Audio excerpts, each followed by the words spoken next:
Have you heard this allegory of where it's a bird in a cage so long that when you open the cage, the bird doesn't fly away because it doesn't know how, right? Doesn't know how to be free. That's what happens to us. My name is Alejandro Terra. I am originally from Cuba. I was born in a small town. My grandma lived in Miami. We just came in a plane, but the shock was very intense. It took me so long to adapt to this country. I feel like the first 5-6 years of me living in the United States were just adapting.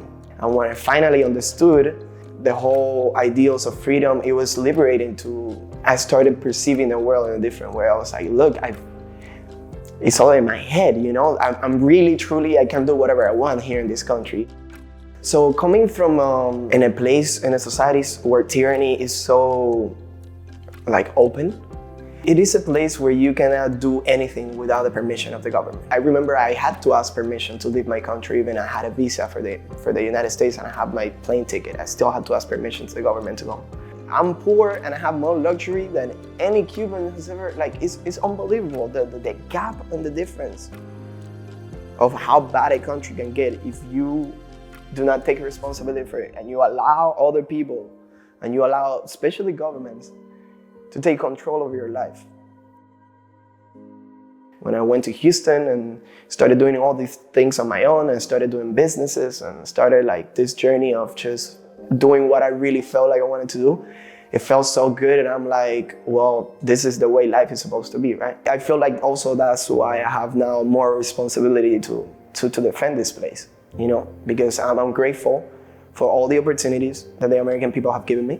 And though all that I was told about America was a lie, and this is a really amazing place, and it is an amazing country, and you can do whatever you want, literally. You might think like, oh, you're oppressed or whatever, you really aren't. I feel like it's more important now for me to speak to the American people than it is for me to speak to my brothers in Latin America and Cuba, because we in Cuba already know we're oppressed. We're either gonna have to fight the government, like physical rebellion, or leave the country. That's the only two options. Nobody wants to live in Cuba anymore. Latin America has fallen. Venezuela has fallen. Argentina right now is falling. Chile is falling. Like all this, you're gonna see things are gonna get way worse. And we have to create awareness about that.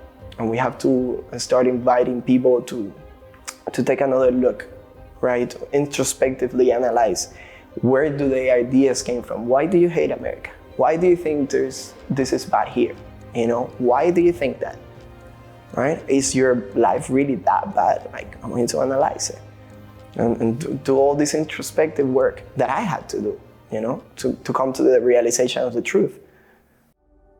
I want to inspire people to see the world as I see it, to be grateful for life, to be grateful for the freedom that they have, to be grateful for the opportunity that it is to be alive. If we're not free, we're never gonna prosper, right? Freedom is the basis of happiness. If you want to be prosperous and happiness, you first have to have the freedom to do so.